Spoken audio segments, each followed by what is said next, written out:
মানুষ চলবে বিবেচনা ছাড়াই। হেডমাস্টার চেয়ারে বসে দেখছেন যে তার মেয়ে ভালো নাচতে পারে কিনা।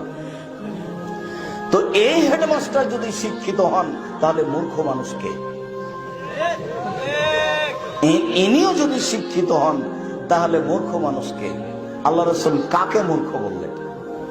এই হেডমাস্টার যদি শিক্ষিত হন। তোমাদের সামাজিক চেয়ারম্যান মেম্বার যদি নিয়মিত থিয়েটার যাত্রা মেয়েদেরকে নিয়ে এসে গান মেয়েদের ব্যবস্থা করে নাচের, তাহলে সমাজ সেবক যদি এই হয় তাহলে সমাজের ক্ষতি করে কে?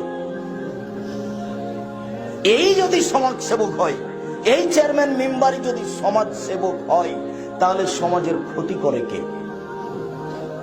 ও নিজেই জানে না সমাজ সেবক কাকে বলে, হেডমাস্টার নিজেই জানেন না হেডমাস্টার কাকে বলে, লেখক নিজেই বুঝেন না লেখক কাকে বলে। সেই জন্য কুকুর